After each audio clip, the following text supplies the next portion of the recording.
এখানে একটা ফাংশন আছে, এই ফাংশনটা আসলে কি করে সেটা হচ্ছে আমরা যদি একটা লিস্ট দেই যে এগুলো সবই কমপ্লেক্স নাম্বার, তুমি এই কমপ্লেক্স নাম্বারগুলোকে যোগ করো এবং যোগ করে আমাকে সেটা আবার কমপ্লেক্স নাম্বারে রিটার্ন করো। হ্যাঁ, তো এটা করাটা খুবই সহজ।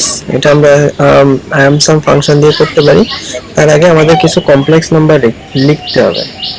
হ্যাঁ, তো কমপ্লেক্স নাম্বার আমি একটা লিখলাম, সরি 2i, তারপরে আর কি লেখা যায়,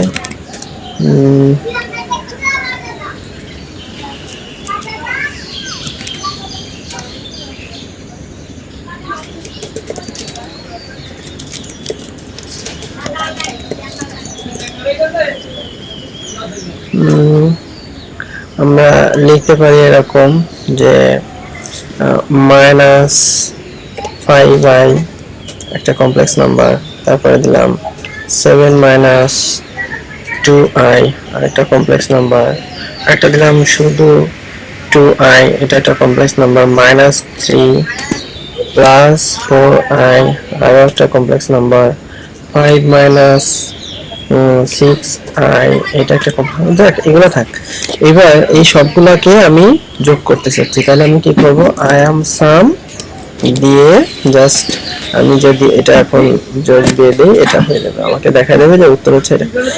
এবার এইগুলো লেখার সময় আমি কিন্তু আরো একটা কাজও করতে পারি, সেটা হলো যে এই একটা লিস্ট টাইপের আমি এখানে দিছি যে তুমি এই পর্যন্ত যোগ করো, প্লাস আমি যদি আরো চাই যে এখানে আরো দুই একটা নাম্বার আমি এর ভিতরে দিয়ে দিতে চাচ্ছি, হ্যাঁ সেটার জন্য আমি কি করতে পারি, কমা দিয়ে আমি এখানে বলে দিতে পারি, সেটা হচ্ছে 1 প্লাস আর এটাও যদি আমি বলি, হ্যাঁ তাও কিন্তু আমার উত্তর দেখানোর কথা, কিন্তু একটা অসুবিধা হয়ে গেছে এখানে, সেটা হলো যে এই যে আই, এই আই তো আসলে একটা টেক্সট, ঠিক আছে, এটা তো একটা নাম্বার, এই দুইটাকে যে আমরা একটা কমপ্লেক্স নাম্বার এটা বোঝানোর জন্য আমরা যেটা করব সেটা হচ্ছে ডাবল কোটেশনের ভিতরে দিয়ে দিব, দিয়ে আমরা এবার এন্টার দিলে দেখবো যে আমরা আমাদের মতো করে উত্তর আসছে। তো কোনো কমপ্লেক্স নাম্বারের লিস্ট বা নিজের মতো কিছু কমপ্লেক্স নাম্বার বানানোর পর সেই কমপ্লেক্স নাম্বারগুলোকে আমরা যদি যোগ করে আবার কমপ্লেক্স নাম্বারেই রাখতে চাই, তাহলে আমরা সেগুলোকে কি করতে পারি, সেটাকে আমরা IMSUM নামে যে ফাংশন আছে সেটাতে আমরা ফাংশনে আমরা যদি ভ্যালু হিসেবে দেই তখন সে আসলে আমাদেরকে কমপ্লেক্স নাম্বারে রিটার্ন দেবে। তো এখান থেকে যদি আমি অ্যাবসলিউটে যেতে চাই তখন আমরা কি করব, অ্যাবসলিউট, সেখানে আমরা যে ফাংশন দেখছিলাম অ্যাবসলিউট নামে যে ফাংশনটা আছে সে আসলে কোনো একটা ভ্যালু নেয় এবং সেটাকে আমাদের চেঞ্জ করে দেয়। তো আমরা মোটামুটি এটাকে ডাইনামিক করে ফেলি, এটা এখানে আমরা দিয়ে দিলাম, শেষ, এটা উত্তর আসলো এটা, এটা হচ্ছে। এবার এখানে যদি আমি কোনো ধরনের কোনো চেঞ্জ করি তাহলে নিচের এখান থেকে কিন্তু অটো উত্তর চেঞ্জ হয়ে যাবে।